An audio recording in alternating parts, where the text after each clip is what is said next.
हाँ जी, तो हम पढ़ रहे थे गुडविल का कैलकुलेशन कैसे होता है। एक मेथड हमने पढ़ी, सेकंड मेथड हम पढ़ेंगे अभी। पहली मेथड औसत लाभ विधि पढ़ी थी, अब हम अधिलाभ विधि पढ़ेंगे।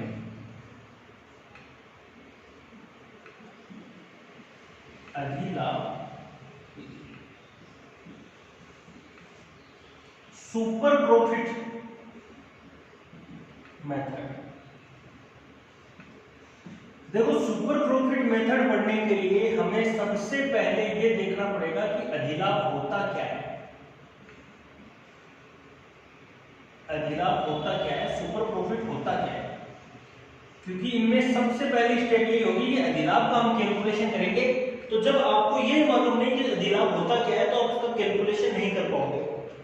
तो देखो, अधिलाभ क्या होता है। अधिलाभ होता है औसत वार्षिक लाभ या भावी लाभ का। डेफिनेशन ये है इसकी, औसत वार्षिक लाभ या भावी लाभ का सामान्य अपेक्षित लाभ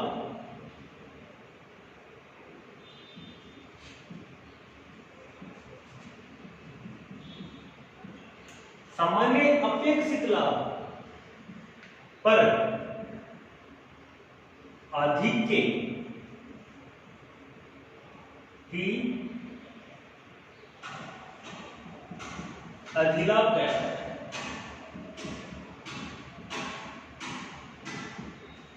मतलब औसत वार्षिक लाभ जितना भी है या भावी लाभ जितना भी है, मतलब दोनों, मतलब अनुमानित लाभ जितना है जनरली अपने फर्म में, उसका सामान्य अपेक्षित लाभ। देखो, ये वर्ड नया है, सामान्य अपेक्षित लाभ।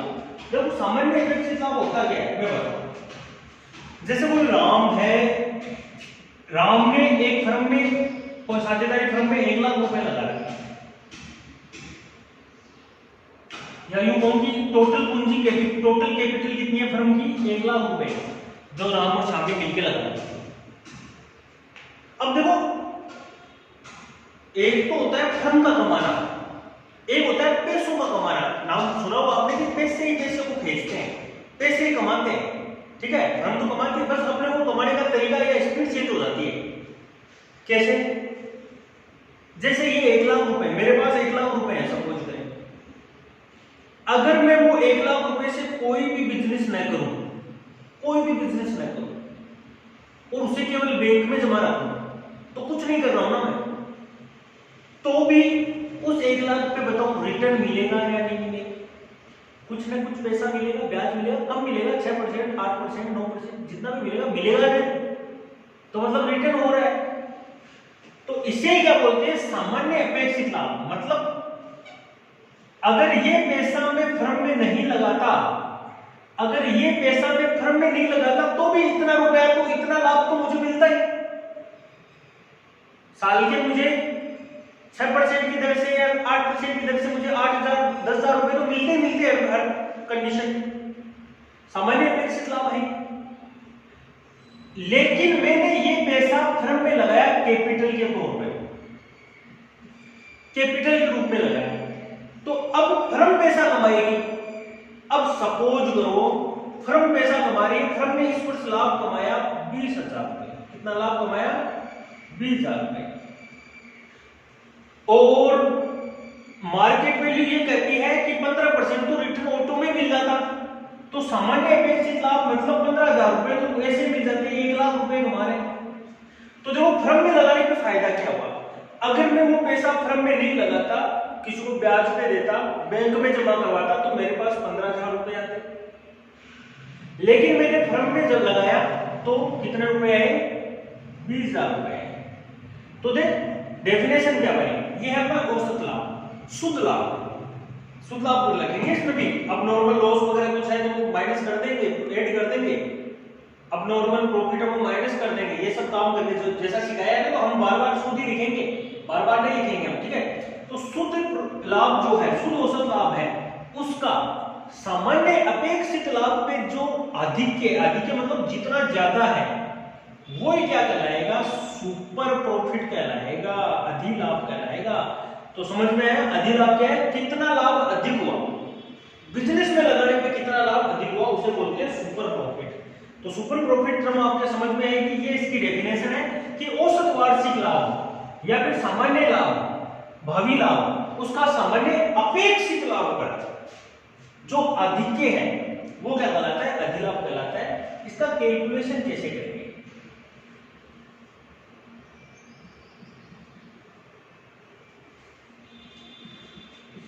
क्योंकि हर बार ये जब भी ये पूछेगा तो इसकी जरूरत पड़ेगी, आपको कैलकुलेशन करने की जरूरत पड़ेगी। तो डेफिनेशन से सबसे पहले हम क्या उठाएंगे,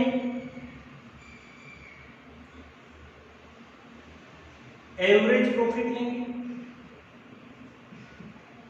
और एवरेज प्रॉफिट जो भी है, एवरेज प्रॉफिट जो भी है उससे हम क्या करेंगे, नेट एवरेज प्रॉफिट निकालेंगे।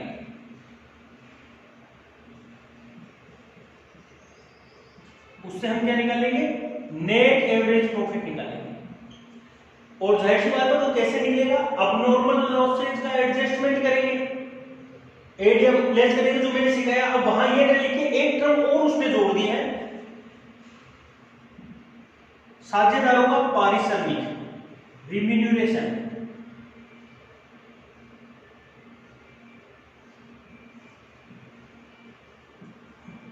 इसको बोलते हैं पारिश्रमिक।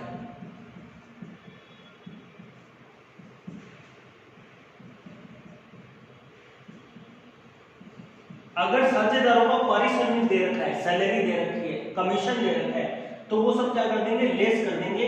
तो उससे क्या निकलेगा, नेट एवरेज प्रॉफिट निकलेगा। क्या निकलेगा, नेट एवरेज प्रॉफिट निकलेगा, शुद्ध औसत लाभ निकलेगा। तो ये तो आ गया शुद्ध औसत लाभ। शुद्ध औसत लाभ का सामान्य अपेक्षित लाभ से अधिक, अधिक का मतलब इसमें से हम लेस करेंगे सामान्य अपेक्षित लाभ, एवरेज एक्सपेक्टेड प्रॉफिट। हिंदी में लिख दूं, बेटर रहेगा, इसको भी हिंदी में लिख दूं, साझेदारों का पारिश्रमिक।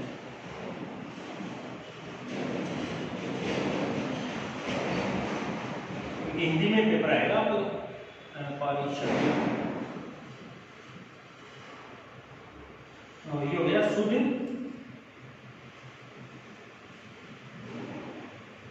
औसत लाभ। इसमें से माइनस कर देंगे, लेस कर देंगे सामान्य अपेक्षित लाभ, इंग्लिश में बोलते हैं जनरल एक्सपेक्टेशन प्रॉफिट या एक्सपेक्टेड सामान्य अपेक्षित लाभ,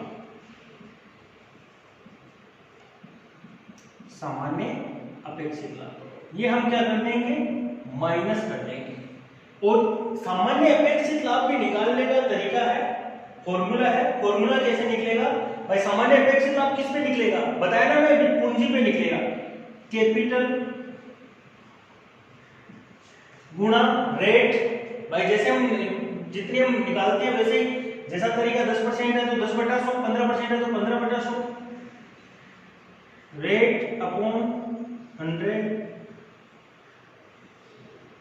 इस सूत्र से हम सामान्य अपेक्षित लाभ निकालेंगे। क्वेश्चन में रेट दी हुई होगी आपको, ठीक है। तो ऐसा माइनस हम जैसे ही करेंगे तो ये क्या आ जाएगा, अपना सुपर प्रॉफिट आ जाएगा, हिंदी में बोलते हैं अधिलाभ आ जाएगा। क्या आ जाएगा, ये अपना अधिलाभ आ जाएगा। तो कुल मिला के देखो ये फॉर्मूला है, और इसी से डेफिनेशन बनी है। गौर से देखो, शुद्ध औसत लाभ से सामान्य अपेक्षित लाभ को हम कम कर दें तो वो क्या निकलेगा, अधिलाभ निकलेगा। या यूं कहूं कि शुद्ध औसत लाभ सामान्य अपेक्षित लाभ से कितना ज्यादा है, कितना ज्यादा है, अधिक है, वो क्या कहलाएगा, अधिलाभ कहलाएगा, सुपर प्रॉफिट कहलाएगा। ठीक है, ये जो ऊपर वाली स्टेप है वो जो पहले हम करते हैं, क्योंकि लाभ एवरेज प्रॉफिट निकालेंगे तो एवरेज प्रॉफिट ने निकाल के हम शुद्ध नेट एवरेज प्रॉफिट निकालेंगे, जो आपको मैंने पहले भी बता दिया है। समझ गए, ओके। अब ऐसा भी हो सकता है, जैसे अब देखो ये जो विधि है ना, ये पीछे वाली विधि की जस्ट थोड़ी सी ऊपर की विधि है, इसलिए विधि है उसमें केवल एवरेज प्रॉफिट निकाल देते हैं। इसमें क्या होगा, पहले एवरेज प्रॉफिट निकलेगा, फिर उससे शुद्ध औसत लाभ निकलेगा, उसमें भी शुद्ध औसत लाभ निकालते हैं यहां तक, उसके बाद में ये निकाल के माइनस होकर ना अधिलाभ आ जाएगा। क्वेश्चन में जनरली इस विधि से क्वेश्चन होगा तो ये चीज आपको दी हुई मिलेगी, या तो ये दी हुई मिलेगी या फिर ये दी हुई मिलेगी, ठीक है। इसकी सहायता से छोटा हो जाएगा ये क्वेश्चन। बाकी कई बार अगर जैसे पीछे वाला क्वेश्चन है सेम उसका पूछ ले तो पहले औसत लाभ निकलेगा, उसके बाद में वो काम होगा सारा। तो ये था। अब इससे संबंधित एक क्वेश्चन करते हैं, देखो मिटा दूंगा इसको, उतार लेना आप डेफिनेशन। क्वेश्चन करने से ये तो मैंने अधिलाभ सिखाया अभी आपको। क्वेश्चन करेंगे तो विधि पे डिपेंड करेगा। पहली विधि क्या है, वर्षों की क्रय विधि।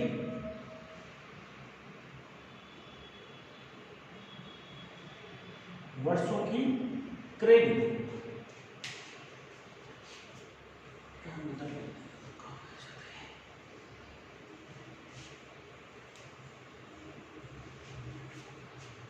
वर्षों की क्रय विधि। देखो इस विधि में सबसे पहला काम हम क्या करेंगे, कैलकुलेशन करेंगे ऑफ सुपर प्रॉफिट। हम सबसे पहला काम सुपर प्रॉफिट निकालेंगे भाई, और निकालेंगे कैसे, जैसे अभी बताया वैसे निकालेंगे। सेकंड स्टेप क्या है, फॉर्मूला लगाएंगे, और फॉर्मूला कौन सा है, वही है ख्याति बराबर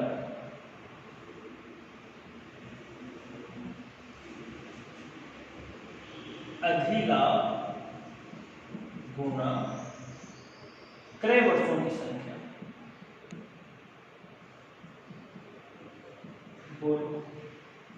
वही क्वेश्चन है, वही फॉर्मूला है, उसमें वो औसत लाभ के आधार पे था तो औसत लाभ से गुणा कर दिया, देखिए अधिलाभ के आधार पे तो अधिलाभ से गुणा कर देंगे। एक देखो क्वेश्चन कर देंगे इसका। दिया इसमें एक फर्म के पिछले 5 वर्षों के औसत लाभ 7800 रुपए है।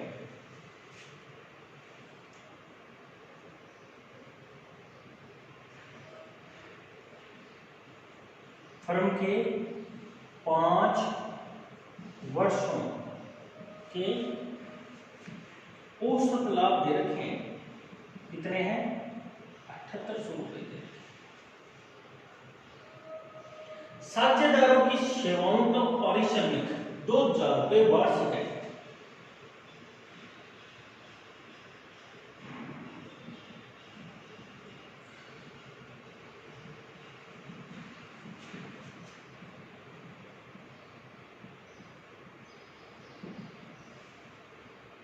कितना है, 2000 रुपए।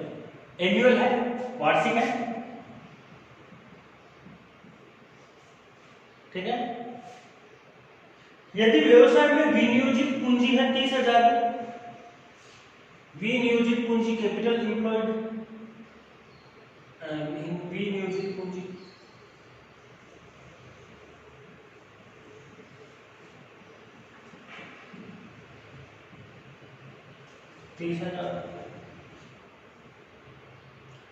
प्रचलित सामान्य दर 15% वार्षिक,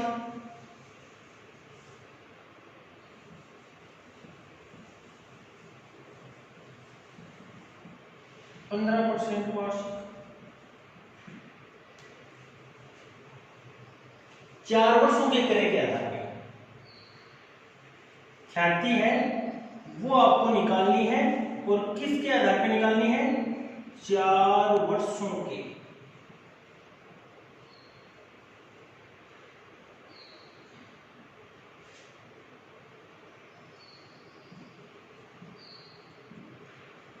क्रय के आधार अधिलाभों के 4 वर्षों की क्रय, इस जैसे बोलेगा अधिलाभों के। और वैसे नहीं भी बोले तो भी देखो क्वेश्चन में विनियोजित पूंजी दे रखी है, इसकी रेट दे रखी है, तो जाहिर सी बात है अधिलाभों के आधार पे ही ये क्वेश्चन है। तो देखो जब भी इसका सॉल्यूशन करेंगे तो सबसे पहला काम क्या करेंगे, सबसे पहला काम हम करेंगे औसत लाभ लेंगे। क्या लेंगे, औसत लाभ लेंगे। सुपर प्रॉफिट ज्ञात करने के लिए औसत लाभ चाहिए, ये लोग औसत लाभ लेंगे हम। अगर ये ऐसी कोई चीज है, अब नॉर्मल लॉसेज या प्रॉफिट या साझेदारों की सेवाओं का पारिश्रमिक, तो वो हम क्या कर देंगे, एड या लेस कर देंगे। सेवाओं का पारिश्रमिक क्या करना है, लेस करना है। साझेदारों का पारिश्रमिक।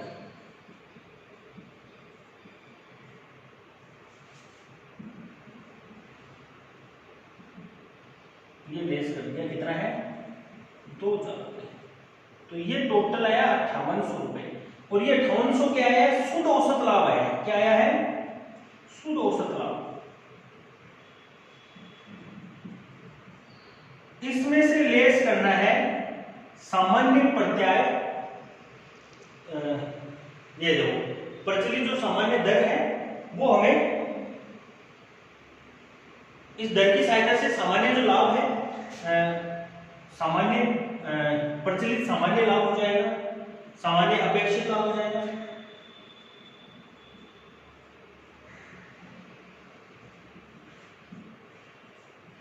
सामान्य अपेक्षित लाभ कर लेंगे। अब देखो सामान्य अपेक्षित लाभ निकलेगा कैसे, पूंजी कितनी है 30,000 और मार्केट रेट कितनी है 15%। तो 30,000 का 15% कितने हो गए, 4500 रुपये हो गए क्या, ये 4500 हो गए। ये हम माइनस कर देंगे। जैसे ही माइनस करेंगे तो आया क्या, 1300 रुपये आए। और ये 1300 रुपये क्या है, अधिलाभ है। ये 1300 रुपये क्या है, अधिलाभ है। इस विधि में, इस अधिलाभ विधि में इंपॉर्टेंट काम अधिलाभ ज्ञात करना ही है। एक बार अगर आपने अधिलाभ ज्ञात कर लिया तो उसके बाद में मेथड के अनुसार इतना काम तो तीनों में करेंगे भाई। अधिलाभ में 3 विधियां हैं, क्रय विधि है, पूंजीकरण विधि है, एन्युटी मेथड है, वार्षिकी विधि है। तीनों में पहला काम यही करेंगे, अधिलाभ ज्ञात करेंगे। उसके बाद में विधि के अनुसार, ये विधि है क्रय विधि। तो जो वर्षों के जो क्रय है, क्रय वर्षों की जो संख्या दे रखी है उससे गुणा कर देंगे। अतः ख्याति बराबर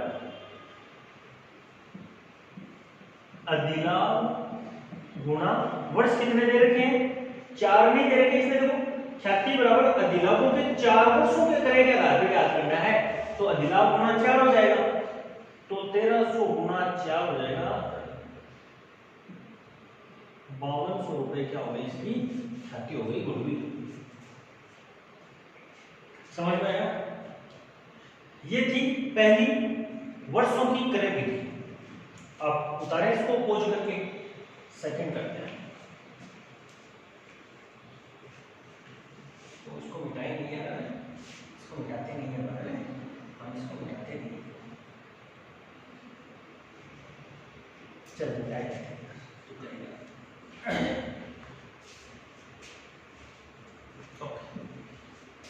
अब एक के बाद में मेथड है बी और नाम है उसका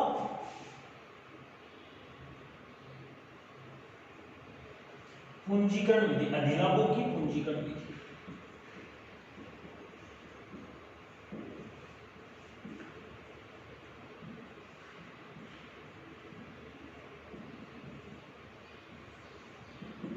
कैपिटलाइजेशन मेथड। अधिलाभों की पूंजीकरण विधि है तो स्टेप फर्स्ट ये है, सबसे पहले स्टेप पहले यही है कि हम क्या करेंगे, कैलकुलेशन करेंगे किसका, सुपर प्रॉफिट का। अधिलाभ निकालेंगे, सबसे पहला काम यही है। सेम स्टेप है पहले वाले की और दूसरे वाले की। सेकंड स्टेप ये है कि हम एक फॉर्मूला लगाएंगे। ये आपको याद करने की जरूरत है कि ख्याति बराबर क्या होगा, अधिलाभ गुणा 100 बटा सामान्य प्रत्याय दर। ये अधिलाभ है।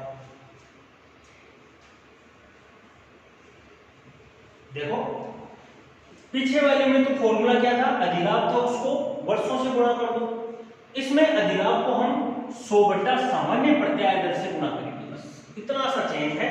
और ये विधि कौन सी हो गई, पूंजीकरण विधि हो गई। जैसे कि एक क्वेश्चन हम करते हैं, एग्जाम्पल हम करते हैं इसका। एग्जाम्पल कोई भी एग्जाम्पल ले लो, पर आपकी एग्जाम्पल ले लेते हैं। मैंने हो सकता है आपकी बुक में भी हुई। अरे यार मिटा दिया गलत। किसी वर्ष किसी फर्म का औसत लाभ तो है 78,000।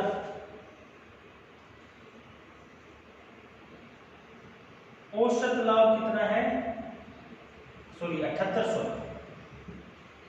ठीक है।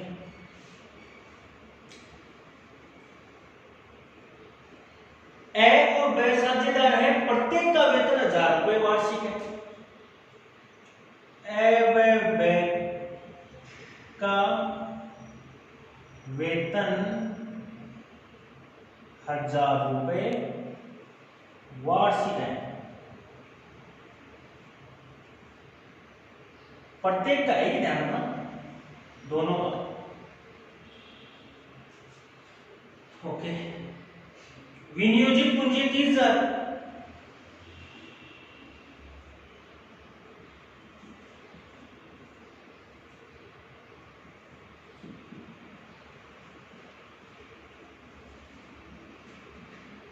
एवं सामान्य प्रचलित दर है 15% वार्षिक।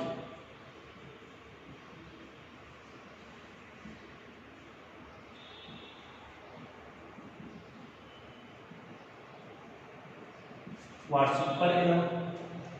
ख्याति का मूल्य अधिलाभों के पूंजीकरण विधि से ज्ञात करो। अधिलाभों के पूंजीकरण विधि से, तो अधिलाभ के पूंजीकरण, तो पहले अधिलाभ निकालना पड़ेगा। अभी सेम वही क्वेश्चन है, हमने मिटा दिया है, फिर दोबारा करना पड़ेगा। देखो औसत लाभ दे रखा आपको,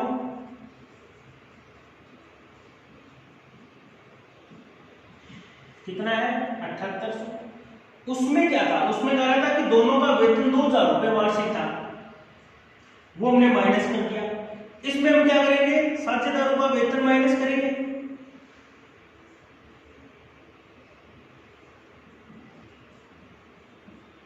एक का कितना 1000, ए और बी 2 है, तो वो 2000 है, लेकिन उसने अलग तरीके से पूछ लिया उससे 5800। ये क्या है, शुद्ध औसत लाभ है। इसमें हम लेस करेंगे सामान्य अपेक्षित लाभ।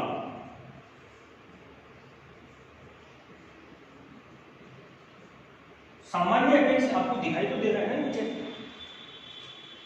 सामान्य, हाँ दिख रहा है। सामान्य अपेक्षित लाभ जो है वो कैसे निकलेगा, अपनी जो पूंजी है 30,000, उस पर कितना परसेंट रिटर्न, 15% रिटर्न वापस मिल सकता है। तो ये कितना हो गया, 4500 हो गया। तो टोटल कितने है, 1300 रुपया है। ये क्या है, अपना अधिलाभ है, सुपर प्रॉफिट है। वही अधिलाभ 1300, इसमें भी 1300 था, इसमें भी 1300, बस ख्याति अलग हो जाएगी इसमें उससे। उसमें तो क्या था, अधिलाभ था ना, उसको गुणा किया था वर्षों के करे से, और इसमें गुणा करेंगे, अभी है ना फॉर्मूला 100 गुणा सामान्य पड़ता है, 100 बट्टा सामान्य पड़ता है। अधिलाभ कितना है, 1300 गुणा 100 बट्टा 15। तो जोड़ बाकी कर लो यार। देखो 5 का भाग इसमें लगेगा, इसमें लगेगा 5 दूनी 10, 6 पंजे 2600, और ये कितना है 3, और 3 कौन इसमें आएगा क्या है, तो ये कितना हो गया 2600 गुणा 100 बटे 3। देखो सीधा समझ में आएगा, देख लेते हैं।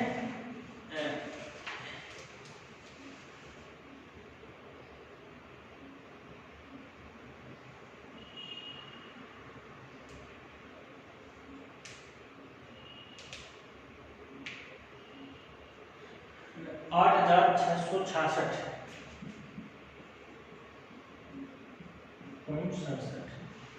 रुपए आ जाएगा। ये इस प्रकार से आएगा सेकंड मेथड में, ये ठीक है। उतारे आप, यही मिटा देते हैं। थर्ड मेथड और कर लेते हैं। एनयूटी याद करना, ये फॉर्मूला चेंज हो जाएगा पहली स्टेप से, क्या पता काम में आ जाएगा, है ना। सी देखें, वार्षिक विधि, तो जो वार्षिक विधि है, एन्युटी मेथड है, उसमें भी जो पहली स्टेप है वो तो सेम ही रहेगी, पहली स्टेप तो सेम ही रहेगी, रहेगी नहीं रहेगी, सुपर प्रॉफिट निकालेंगे और फिर अब फॉर्मूला आ जाएगा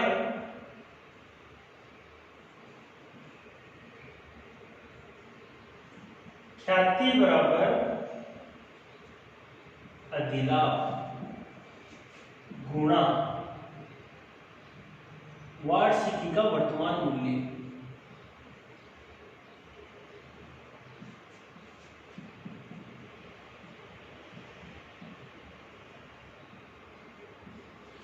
वार्षिकी का वर्तमान मूल्य दिया जाता है।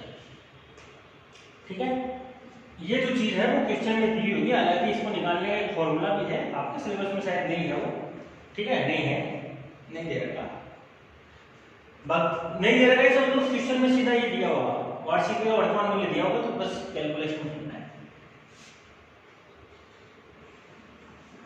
एग्जाम्पल देखो काम में नहीं आएगा भाई,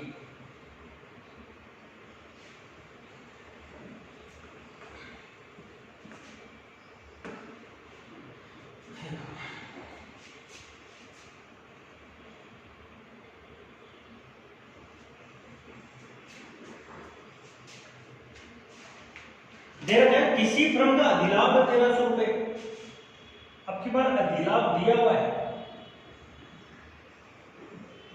1300 रुपए, अच्छी बात है, दिया हुआ है तो निकालना नहीं पड़ेगा। यदि 4 वर्ष के लिए 1 रुपए की वार्षिकी का वर्तमान मूल्य, अभी कितने वर्ष के लिए क्या है उससे कोई मतलब नहीं है, आप तो ये देखो वार्षिकी का वर्तमान मूल्य कितना है,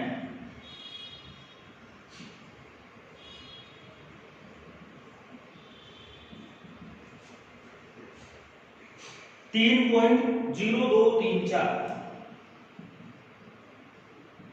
ये है। तो आपको पूछा है ख्याति की गणना करो, तो देखो जी ये तो आपको दिया हुआ है या नहीं है? ऐसी स्थिति में पहला काम होता है सुपर प्रॉफिट निकालना, वो निकाल के दिया है, तो ख्याति बराबर क्या हो जाएगा, अधिलाभ गुना वार्षिकी का वर्तमान मूल्य। अधिलाभ 1300 है, इसको गुणा कर दो 3.0234 से गुणा कर दो, तो जो भी गुणनफल आएगा वो उसका क्या हो जाएगा, आंसर हो जाएगा। ठीक है, इसमें किया हुआ है 40-30, ये किया हुआ है गुणा, ये आप देख लेना, मिला लेना, बाई चांस ये गलत भी है तो सही कर लेना। ठीक है, ये किया हुआ है, ओके। हाँ जी, तो दूसरी मेथड थी जो मैंने कहा था इम्पोर्टेंट मेथड भी है, अधिलाभ विधि है, वो हमने आज पूरी कर ली है। उसके बाद में 2 मेथड और, वो छोटे छोटे 2 मेथड है, वो हम आगे की क्लास में करेंगे तब।